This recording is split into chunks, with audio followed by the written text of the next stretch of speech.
12 महीने शिवरात्रि आती है और शिवरात्रि के दिन रात्रि को 12 बजे शंकर भगवान पर एक धतूरा चढ़ा दो। क्या चढ़ाना है? जम के बोलिए जरा। धतूरा। ये शंकर भगवान को धतूरा चढ़ा दो। 12 बजे रात्रि को शिव जी पे धतूरा चढ़ाओ।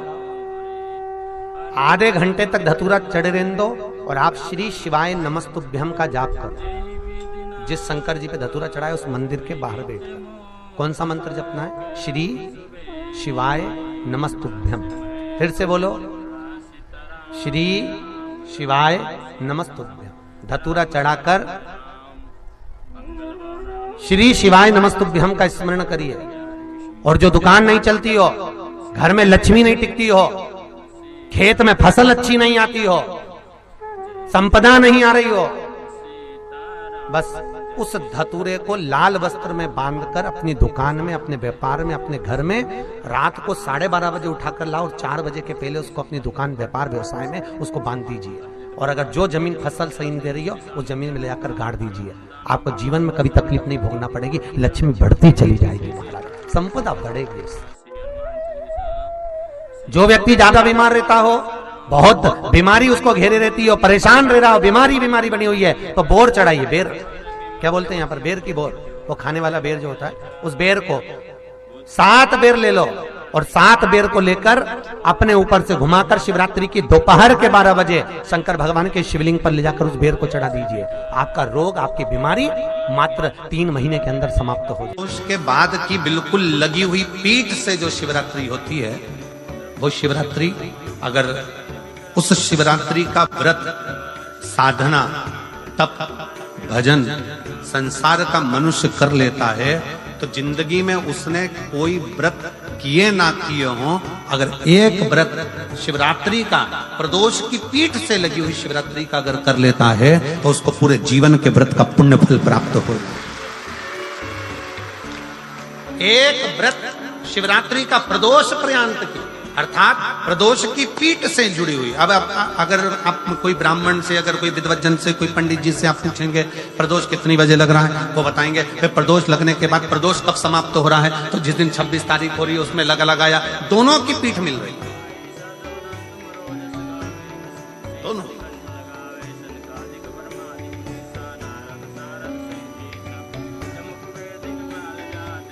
करो व्रत। आपने कितनी भी एकादशी के व्रत करे हो, कितनी भी द्वादशी के व्रत करे हो, कितनी भी चतुर्थी व्रत करे हो, कितनी भी तीज व्रत करे हो, कितनी भी अष्टमी का व्रत करा हो, कितनी भी नवरात्रि के व्रत करा हो, कितनी भी तीज का व्रत करा हो, चाहे दुनिया के कितने भी व्रत आपने करे हो, अगर आपने एक महाशिवरात्रि का व्रत नहीं करा तो कोई व्रत का पुण्य फल आपके खाते के अंदर आ नहीं पाता। शिवरात्रि के व्रत की इतनी मूलता है। पर एक निवेदन है, अगर कोई बुजुर्ग है, कोई बीमार है, कोई बूढ़ा व्यक्ति है, बहुत बीमार है, तो उसको निवेदन है, आप व्रत ये नहीं कि 24 घंटे का करो, आप व्रत 2 घंटे का कर लो, 1.5 घंटे का कर लो, 1 घंटे का कर लो, 15 मिनट का करो। पर निवेदन है कि जो बीमार व्यक्ति है वो आधे घंटे, 1 घंटा, 2 घंटा, 6 घंटा, 15 मिनट पर शंकर की शिवरात्रि का व्रत ये विचार कर करना, बहू बेटा, नाते रिश्ते सबको कह देना। कोई बीमार व्यक्ति है ना, वो शिवरात्रि का प्रसंग कहता है, अपने मन की अभिलाषा रखकर तुम्हें जो चाहिए, 1 काली मिर्ची और तिल्ली के, काली तिल्ली के 7 दाने। 1 काली मिर्ची और तिल्ली के, काली तिल्ली के कितने दाने? 7 दाने हथेली में रखकर अपनी कामना कर कर मन से अपने मन के बात को कहकर शंकर भगवान के शिवलिंग पर चढ़ा दीजिए। आपकी मनोकामना, कहते हैं हर महीने शिवरात्रि आती है, इस शिवरात्रि पर, मुख्य शिवरात्रि पर चढ़ाओगे, अगले महीने की जब शिवरात्रि आएगी तो आपकी मनोकामना पूरी हो जाएगी। 1 काली मिर्ची और 7 काली तिल्ली के दाने, मात्र 7। महाराज, जिसके घर में क्लेश रहता हो, बहुत ज्यादा लड़ाई झगड़े हो रहे हैं, सास बहू के झगड़े, ना बहू कुछ सुनने को तैयार, ना सास सुनने को तैयार, और घर में बेचारे पुरुषों की आफत, यहाँ भाई भाई झगड़ रहे हो, सास बहू में झगड़ रही हो, कुछ मत करिए। गेहूं की बाली को तोड़ो। गेहूं की बाली जानते हो ना, जिसमें आप लोग तो गेहूं की बाली को तोड़ना है, और बाली 7 बाली तोड़कर अपने घर में घुमाकर अपने घर का नाम और गोत्र बोलकर उसको शंकर को समर्पित कर दीजिए। जिंदगी में कभी सास बहू का झगड़ा नहीं होगा। हमारे शिवरात्रि के दिन उसको समर्पित करिए, आपके घर में कभी क्लेश नहीं मच सकता। जब आपको लगे कि हमारे घर में बहुत तकलीफें बढ़ गई, बहुत दुख बढ़ गया, बहुत कष्ट, अपार कष्ट बढ़ गया, बहुत दुख हमारे जीवन में बहुत बढ़ गया है। तो शिव पुराण कहती है कभी मौका मिले एक बेलपत्र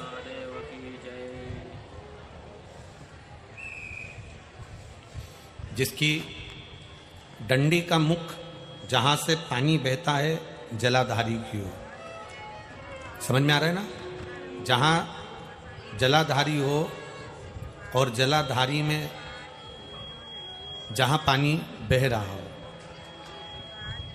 उस पानी बहने वाली जगह पर डंडी का मुख हो जलाधारी। अब समझ लो थोड़ा सा, जैसे ये गोल जलाधारी है, ये शिवलिंग है, यहां अशोक सुंदरी है और यहां से पानी बह रहा है। ये डंडी का जो मुख होता है,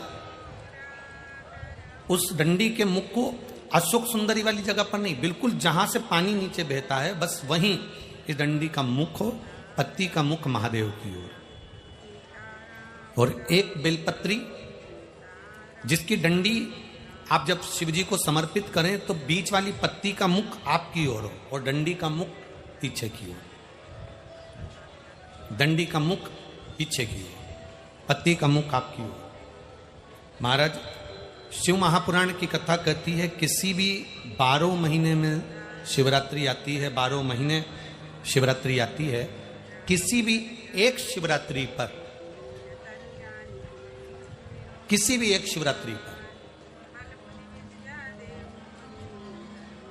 अगर आप भगवान शंकर के मंदिर में जाकर ये 2 बेलपत्री समर्पित कर कर दोनों जगह पर पंचजल, मतलब जो कलश आपके पास में है, पानी का लोटा, जल का पात्र जो आपके पास में है, तो यहां जो बेलपत्री आपने इस ओर जल पानी बह रहा है इस ओर रखी, यहां पर भी 5 बार जल उसी कलश में से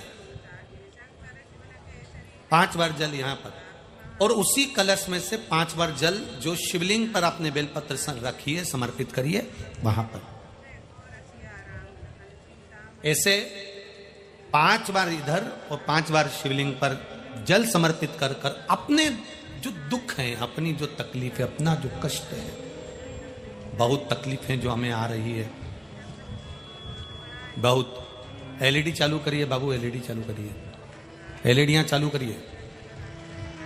जो तकलीफें हमें आ रही है हम वो बाबा से कहकर, बाबा से प्रार्थना कहकर, अगर वो जल दोनों जगह पर एक शिवरात्रि को, 12 महीने शिवरात्रि आती है, किसी भी शिवरात्रि को हम जब जल समर्पित करें और बाबा से प्रार्थना करें तो ये निश्चित है एक शिवरात्रि पर करते हैं, अगली शिवरात्रि जब आती है तो बाबा आपके दुख को, आपके कष्ट को मिटा ही देता है, ये निश्चित है।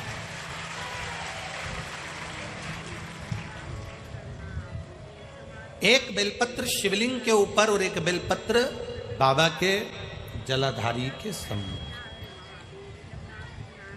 अशोक सुंदर वाली जगह पे नहीं, अशोक सुंदर वाली जगह तो बीच में रह गई, पर थोड़ा आखिरी कोना, आखिरी कोना समर्पण करा है।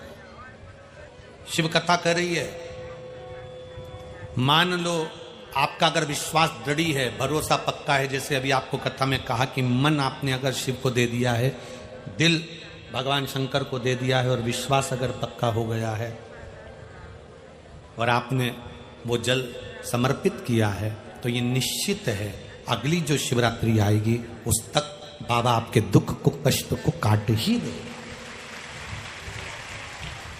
पर विश्वास के साथ फिर निवेदन करेंगे, जल भी चढ़ाओ तो विश्वास के साथ,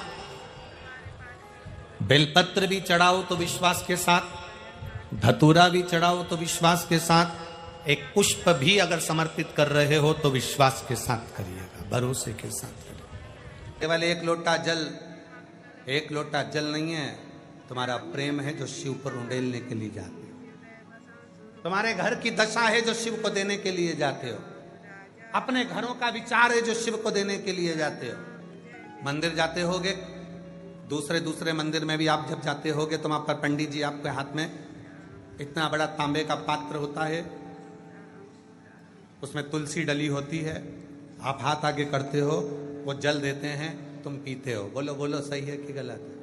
पीते हो? वो पंडित जी देते हैं हाथ में और तुम लेते हो। कभी पंडित जी से पूछा कि ये जल की महत्वता इतनी क्यों है? तो पंडित जी बताएंगे, यहां पर हजारों लोग आते हैं, स्तुति करते हैं, आरती होती है, घंटियां बजती है, मंत्र बोले जाते हैं, उसकी तरंग पानी में जाती है, पानी हल्का सा कंपित होता है और उस पानी के अंदर ऊर्जा उत्पन्न होती है। वो जल पीते से ऊर्जा हमारे अंदर आती है और हमारे संचित पापों को समाप्त कर देती है। इसलिए चरणामृत को पिया जाता है, इसलिए चरणामृत लिया जाता है, चरणोदक लिया जाता है, भगवान का सुंदर जल लिया जाता है। जरा विचार करना, मंदिर में रखे हुए उस जल में तेज आता है और वो जल पीते से ही हमें तेज आ जाता है। उसी तरह अपने घर के मटके में, अपने घर के हंडे में, अपने घर की टंकी में, अपने घर के पानी में, जब वो मटके में पानी रहता है, हंडे में पानी रहता है, टंकी में पानी रहता है, उसमें से आप एक लोटा जल भरकर शिव के पास लेकर जाते हो। वो रसोई घर होता है, जिस रसोई घर में से पानी भरकर तुम जाते हो, रसोई घर के अंदर जो मटका है, हंडा है, टंकी है, उसका पानी लेकर जाते हो। दिन भर रसोई घर में क्या बात हुई, क्या क्लेश हुआ, क्या आप शब्द बोले गए, क्या हो रहा है, कौन चिड़चिड़ कर रहा है, क्या हो रहा है, ये रसोई घर में सब चलता है। और रसोई घर की तरंग उस पानी में जाती है। उस पानी को लेकर आप घर के अंदर से बाहर निकल कर जाते हो। घर के अंदर से जब निकलते हो, पूरा वास्तु उस जल के अंदर आ जाता है, पूरा क्लेश जल के अंदर आ जाता है, पूरी परेशानियां जल के अंदर आ जाती है, सारे घर के व्यक्ति का टेंशन जल के अंदर आ जाता है। और वो जल जब महादेव को चढ़ता है तो तुम्हारा घर अपने आप पवित्र होना प्रारंभ हो जाता है। वो जल शुद्ध हो। कहा गया, जल चढ़ाकर वापिस लेकर आओ, अपने घर में प्रक्षण करो। जब हम जल चढ़ाते हैं, शिव पर चढ़ते ही वो जल, शंकर की जटा पर जल पहुंचा तो गंगा जल हो गया। शिव के शिवलिंग पर चढ़ते ही जल गंगा जल हो जाता है। सप्त नदी, सप्त सरोवर, सारे तीर्थ, सब कुछ वही है। और वो जल हमारे घर आकर प्रोक्षण करने पर सारी हमारे अंदर की जो नेगेटिवता है वो बाहर निकलती है और ऊर्जा घर में प्रवेश करती है। मझधार में है नैया, कश्ती भी पुरानी है, भोले बाबा सुन भी लो, ये मेरी कहानी है। मझधार में है नैया, कश्ती भी पुरानी है, भोले बाबा सुन भी लो, ये मेरी कहानी है। मझधार में है नैया। वो एक लोटा जल तुम्हारी समस्या का हल कैसे बनता है? सारी दुनिया के लोगों को टेंशन है, सीवर वाले महाराज ने केवल एक ही शब्द दिया है, एक लोटा जल। जम के बोलो जरा, एक लोटा जल।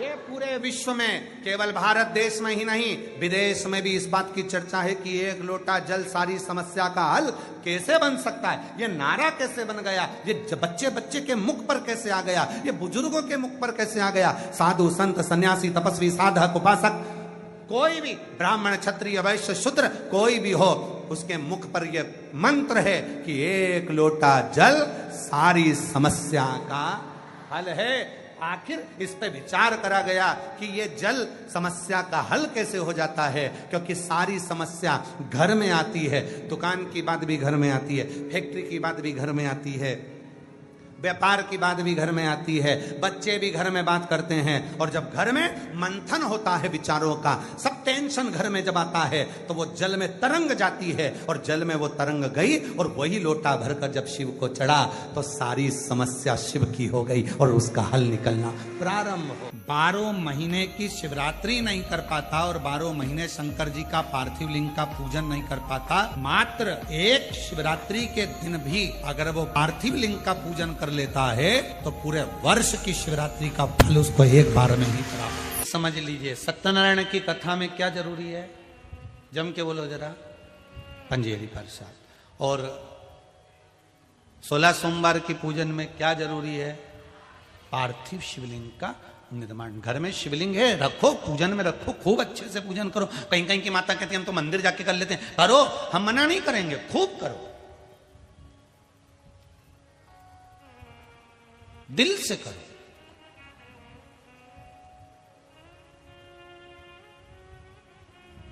पर बालू मिट्टी के बनाए भोलेनाथ,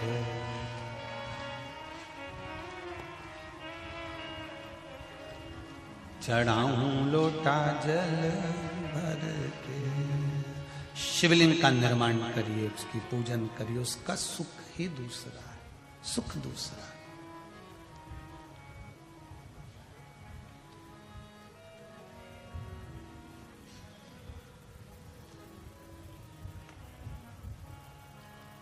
क्या होता है शिवलिंग के निर्माण से?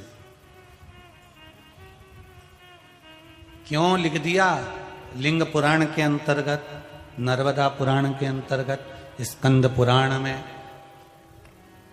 शिव पुराण में, देवी भागवत में क्यों लिखा कि शिवलिंग का निर्माण करिए? कारण जब व्यक्ति किसी चीज का निर्माण करता है तो पूरा दिल और दिमाग लगाता है। लगाएगा कि नहीं लगाएगा? दिल भी वहां लगाएगा, दिमाग भी वहां लगाएगा। मिट्टी का जब शिवलिंग बनाएगा, बालू रेत का जब शिवलिंग का निर्माण करेगा तो दिल और दिमाग लगाकर फिर उसका निर्माण करता है। उतनी देर, जितनी देर वो दिल और दिमाग भगवान शंकर के निर्माण में लगाता है, भगवान उसके भाग्य के निर्माण में लग जाता है। आप शंकर के शिवलिंग का निर्माण करते हो और शंकर भगवान आपके भाग्य का निर्माण करते हैं। जितनी देर हमें शंकर के शिवलिंग के निर्माण में लगता है, जितनी देर लगता है,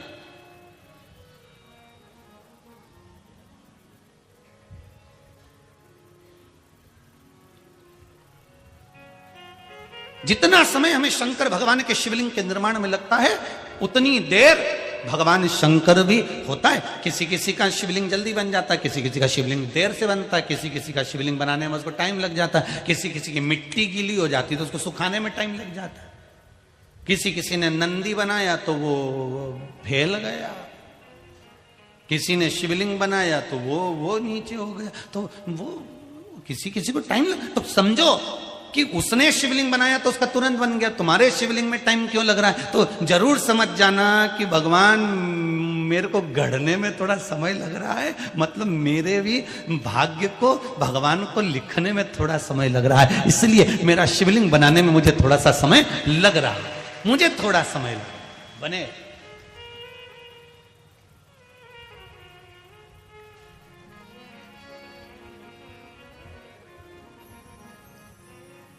श्री शिवाय नमस्तुभ्यं, श्री शिवाय नमस्तुभ्यं, श्री शिवाय नमस्तुभ्यं, श्री शिवाय नमस्तुभ्यं, श्री शिवाय नमस्तुभ्यं। भगवान शिव का मंत्र, बलधरा का नियम था शिवलिंग का निर्माण करना, पूजन करना, अर्चना करना, आराधना करना। उसमें बल कहां से आता था? एक नारी होकर, स्त्री होकर उसमें इतना बल कहां से आ गया? तो यह बल किसी दूसरे का नहीं है, यह बल शिव का है। किसका बल है? शिव का। आप अगर शंकर के मंदिर में जाकर एक लोटा पानी चढ़ा रहे हो तो आपके जीवन में, आप किसी के भी सामने दम से खड़े हो सकते हो कि हाँ, मुझे पीछे से सपोर्ट करने वाला मेरा देवाधिदेव महादेव मेरे पीछे खड़ा हुआ है। अकाल मृत्यु वो मरे जो काम करे, चंडाल का काल उसका क्या बिगाड़े, जो भक्त हो महाकाल का। मेरे पीछे महाकाल खड़ा हुआ है, मेरे पीछे देवाधिदेव महादेव खड़ा हुआ है।